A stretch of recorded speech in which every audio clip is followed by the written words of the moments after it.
Let me ask you something that no one else dares to. How long have you been getting ready to start? Be honest. Be honest. How many? Plans, outlines, mind maps, books, YouTube videos, online courses, productivity tools, journal entries. Have you accumulated all in the name of preparation? And yet, the thing you say you want, the project, the business, the transformation, is still sitting untouched, like an unopened gift you keep admiring but never dare to unwrap. That's the voice that's keeping you stuck. You probably tell yourself you're being responsible, that you're just not ready yet, that you're gathering knowledge, waiting for the right time, making sure you'll do it properly. But here's the truth no one tells you. That voice in your head, the one convincing you to wait, isn't being careful. It's being protective, and not in a good way. It's your brain running over an ancient script, hardwired to keep you safe, not successful. And in the modern world, that safety mechanism has become your invisible prisons. You already know what to do. The real problem is not that you don't know what to do. Oh, you already know. Deep down, you've known for months, maybe years. You know what needs to be done, but you keep waiting to feel like doing it, to feel confident, motivated, clear, ready, and that's where your entire life is getting hijacked. The feeling that's never coming. Because that feeling, it's never coming. Mel Robbins, someone who dragged herself out of depression and financial collapse using one brutally simple insight, puts it plainly. You are never going to feel like it. You are never going to wake up one day suddenly filled with unstoppable motivation and clarity. That is a fairy tale. That is the lie that's keeping you stuck. The 5-second window. Because here's how the brain works. Every time you feel an impulse to change, to move, to start, you get about 5 seconds before your mind kills it. Literally, within that window, your brain will flood you with fear, hesitation, rationalizations. What if I fail? Maybe tomorrow. Let me just check one more thing first. Sound familiar? This isn't laziness. It's not laziness. It's not lack of willpower. It's neuroscience. And the cost of not knowing this? Years of your life lost in the space between knowing and doing. A slow death by hesitation. The truth you need to hear. So I'm not here to give you more inspiration. You don't need more reasons. You already have them. I'm here to tell you the truth. If you don't act in the first 5 seconds after the impulse hits, you won't act at all. That's how fast your brain builds the cage. That's how fast your dream dies. You're not stuck because you're not ready.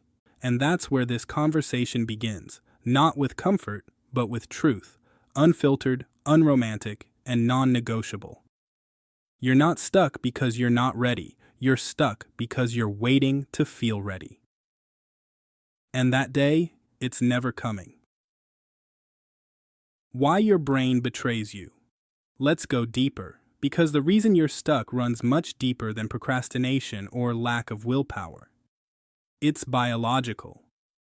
Your own brain, the thing you rely on for logic, vision, intelligence, is, ironically, the main force keeping you paralyzed.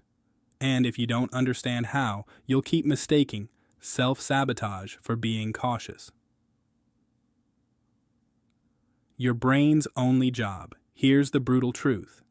Your brain does not give a damn about your dreams. It doesn't care about your ambitions, your purpose, your goals, the legacy you want to leave behind. It has one job, refined over millions of years. Keep you alive. Not thriving, not fulfilled. Just alive. And to do that, it is obsessed with one thing: avoiding risk. Everything new is a threat.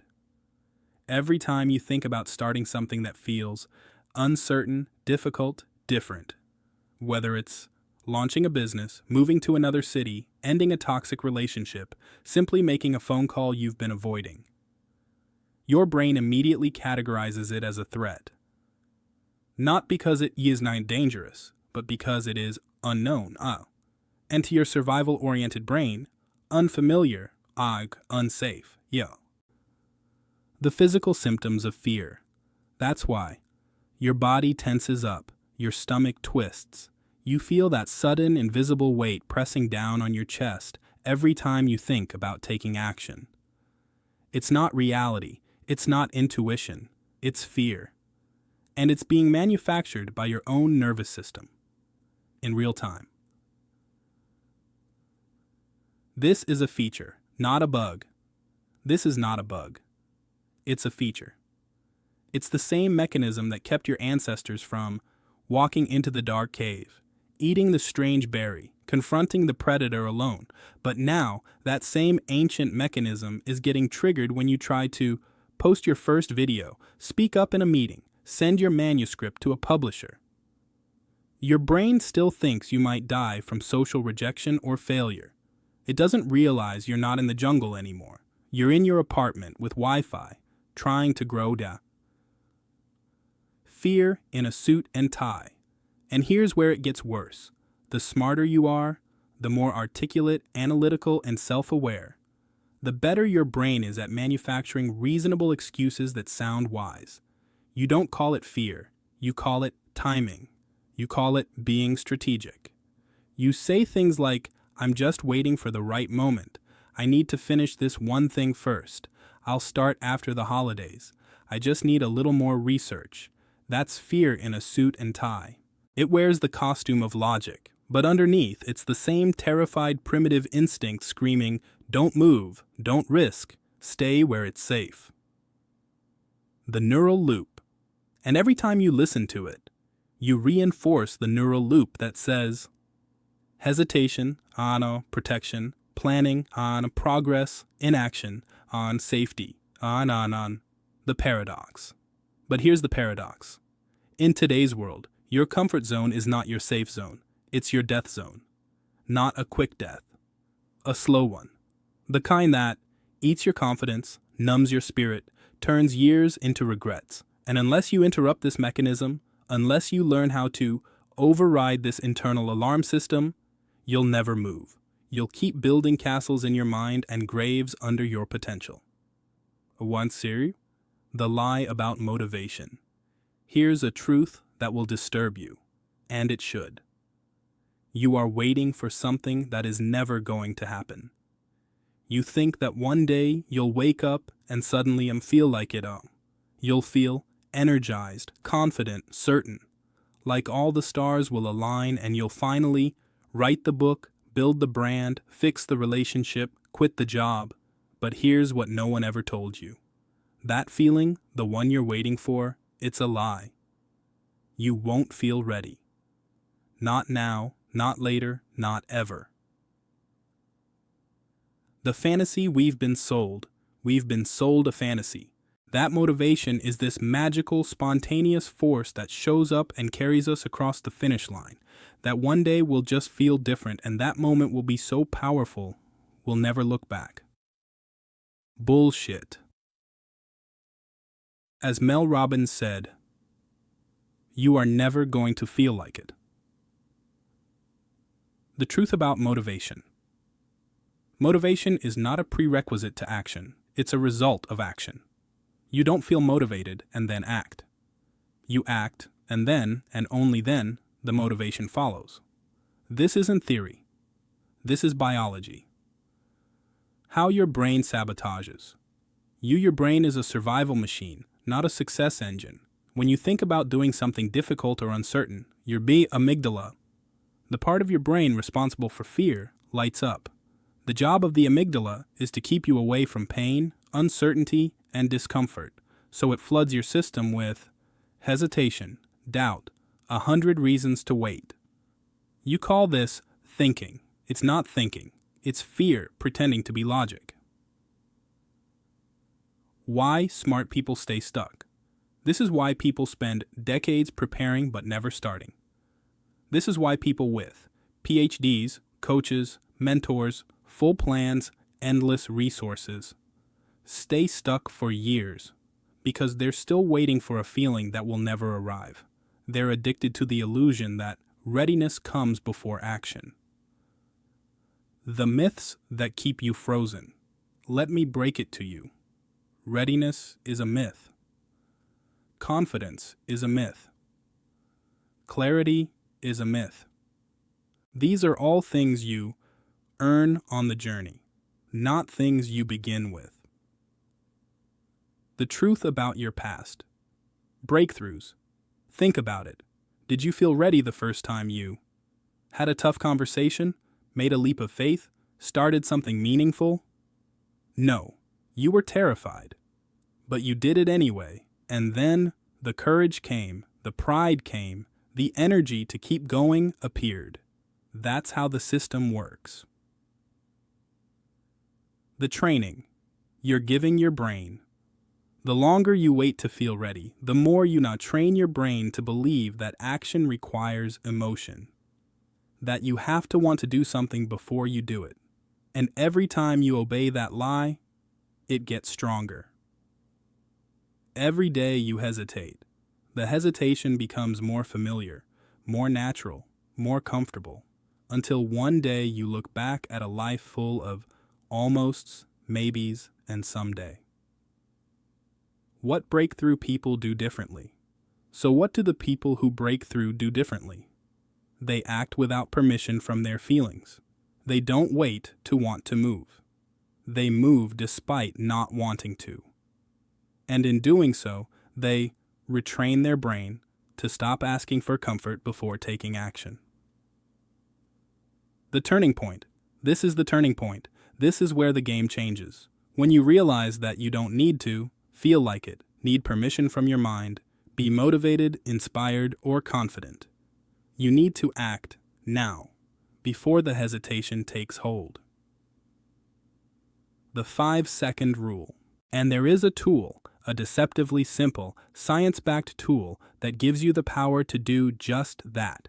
It's called the 5-second rule. And here's how it works. The moment you have an instinct, a genuine urge to act on something meaningful, aligned with your goals, your growth, your truth, you count. 5, 4, 3, 2, 1, go. And you move, physically, immediately, before your brain has time to kill it.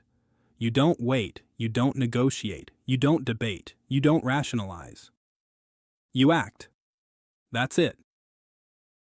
Why this works. This 5-second window is everything. Because if you don't move within it, the brain's survival system activates. It starts doing what it always does. Launching mental narratives, resistance, excuses, fears, hesitations. And once those stories begin, you're done. You're back in the cage. The neuroscience. So why does counting backward, something that sounds like a silly trick, actually work? Because it interrupts the default neural pathway of overthinking and activates a different part of your brain. The prefrontal cortex. This is the area responsible for decision-making, planning, action. By counting down, not up, you create a cow pattern interrupt. You override the fear center, amygdala, and engage the executive center. Your attention shifts, your physiology changes, and most importantly, your body moves. How Mel Robbins discovered it. Mel Robbins didn't invent this rule in a lab. She discovered it in crisis. Depressed, broke, drinking too much, hitting snooze every morning while her life fell apart. She saw a rocket launch on TV and said, "Tomorrow I'm launching myself out of bed like that. 5, 4, 3, 2, 1. And she did. That one moment sparked a complete transformation, financially, emotionally, professionally. Money, why it works for everyone. Since then, this rule has been tested by thousands. People used it to stop drinking, leave abusive relationships, quit toxic jobs, speak up in meetings, finally take the first terrifying step toward who they were meant to be. And it works because it cuts through the noise. It doesn't require motivation, confidence, readiness. It just requires 5 seconds of courage and the willingness to move before your brain has time to stop you. The deeper truth. Here's the deeper truth. The hardest part is never the task itself, it's starting. Opening the laptop, saying the first words, stepping outside, making the call. That micro moment of hesitation is where your life is decided, again and again, every single day. What you're really building. And when you win that moment, when you move before your fear can speak, you start to build something far more powerful than discipline. You build trust in yourself. You begin to prove in real time that you can act despite fear, take the wheel from your instincts, that you are not at the mercy of your emotions. That's how you rebuild confidence. That's how momentum is born. Not from motivation, but from motion. The life-changing realization. And once you realize that, you understand something most people never do. Change doesn't happen in a year. It happens in 5 seconds. The comfort zone prison. Let's talk about the place you keep running back to. The one that feels safe, familiar, controllable. The place where nothing threatens you, but also nothing changes. It's your comfort zone, but here's the part no one tells you. That comfort, it comes at a price, and you're paying for it with your life. You trained yourself to be stuck. You weren't born stuck. You trained yourself to be. Every time you hesitated and chose safety over movement, you laid a brick, said, "Not today, maybe later." You laid another, asked, "What if it doesn't work?" You laid another, and now you live inside a structure built entirely from your own fear. The genius of the illusion, and it doesn't look like a prison. That's the genius of it. It looks like responsibility, control, being realistic. You decorate it with good intentions. A job that's not so bad, a routine that feels comfortable, a plan that keeps getting pushed to next month. But behind the calm is a quiet kind of despair, the kind that whispers, "I know I was meant for more than this." Your comfort zone is not neutral. Here's the dark truth. Your comfort zone is not neutral. It is not a passive space where nothing happens. It is an active force of decay. Every day you stay there, you shrink. Your confidence erodes. Your self-trust dissolves. Your dreams die, not in explosions, but in slow, forgettable silence. The identity lock. The longer you stay comfortable, the more your identity locks around the version of you who doesn't move. You start believing you're someone who just isn't the kind of person who, finish the sentence, takes risks, starts businesses, puts themselves out there, changes careers, tells the truth, lives fully, but none of that is true. It's just repetition. You've simply practiced comfort more than you've practiced courage. Discomfort is not a threat, because here's what happens when you step out of that zone. Discomfort. And let's be honest, most people treat discomfort like a threat. But discomfort isn't a warning. It's a signal. Growth never feels like growth.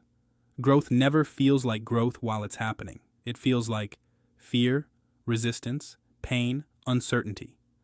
It feels wrong because it's unfamiliar. But unfamiliar is not unsafe. It's just unused territory.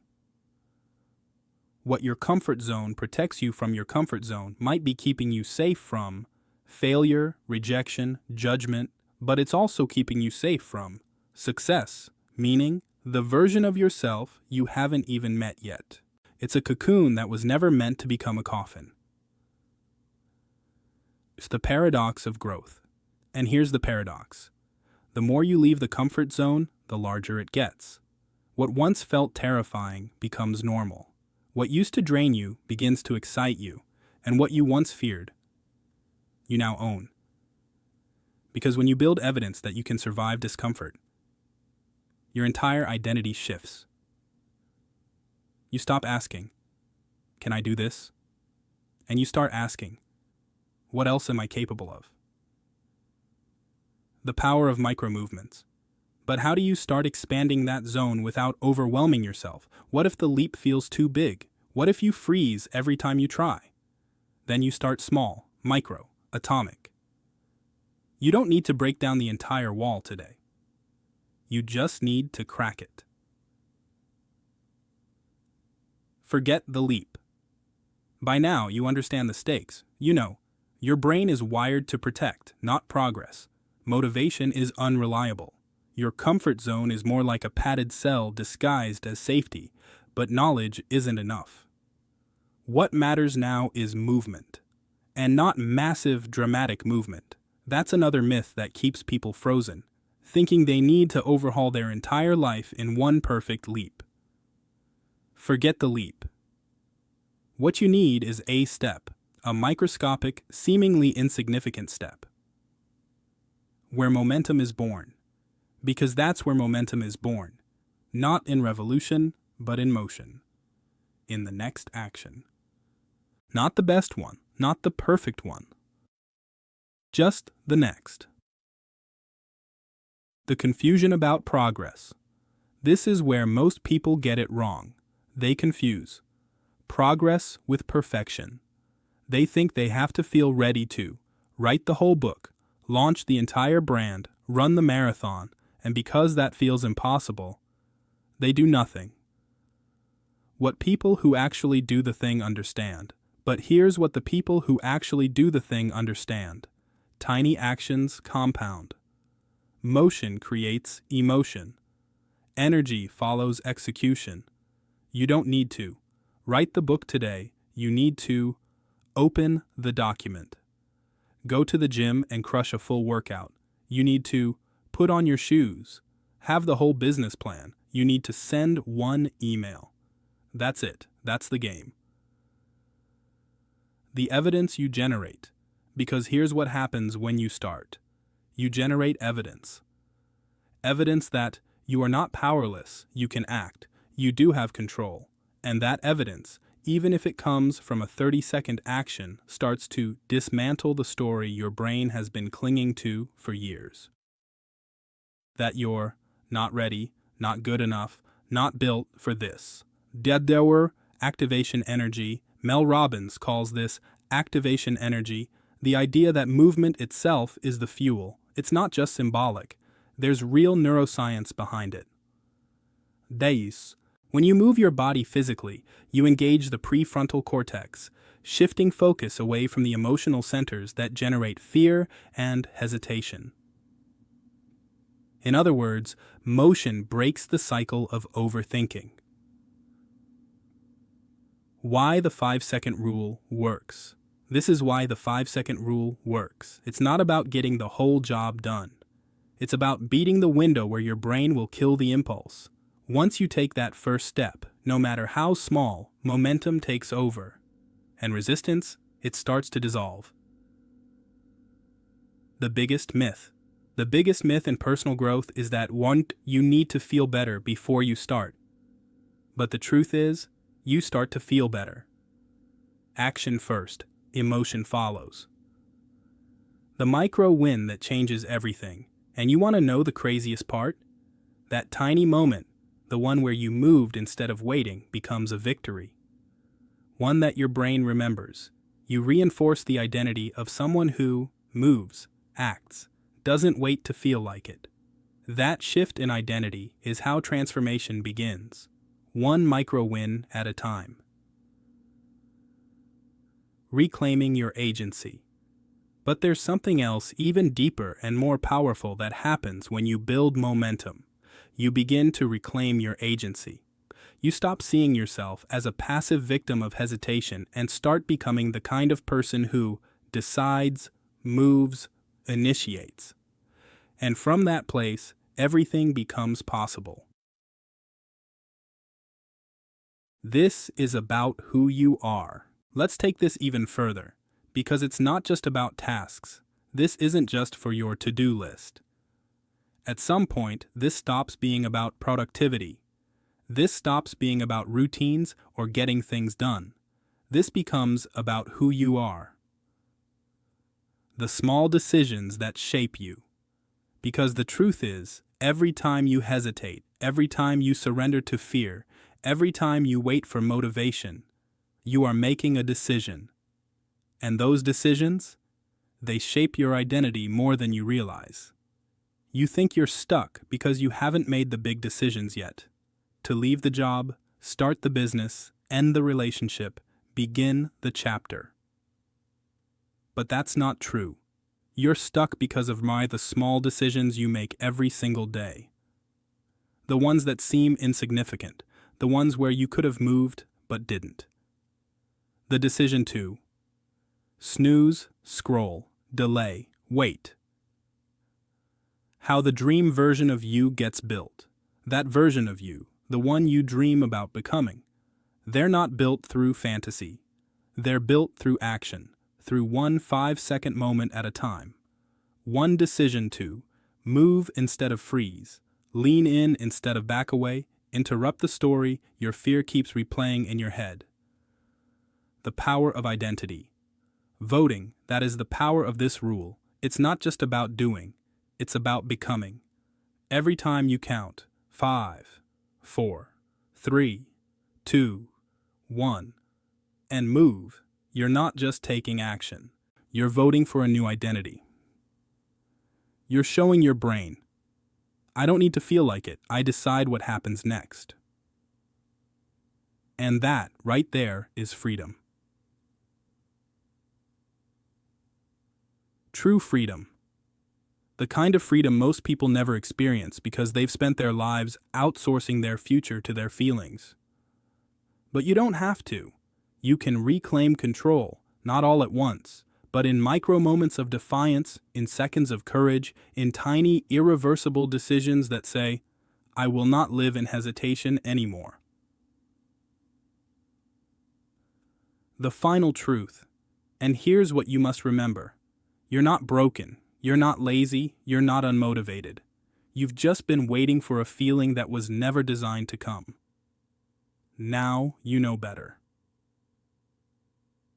Your challenge. So here's your challenge. What's the one thing you've been putting off? The one move you know you need to make. Not someday, not next week. Now. Write it down, declare it, own it. Because once it's real, once it's out of your head, you've already begun. Because here's what changes everything. You don't need a year to transform your life. You don't need a month. You don't even need a day. You need 5 seconds. 5 seconds to override the fear. 5 seconds to prove to yourself that you're not powerless. 5 seconds to crack the cage you've been living in. And once you take that first step, once you move before your brain has time to stop you, everything shifts. Not because the world changed, but because you did. In 5 seconds, you stopped waiting for permission and became the person who grants it. And that person, they don't get stuck anymore. They move, they build, they become. One 5-second decision at a time.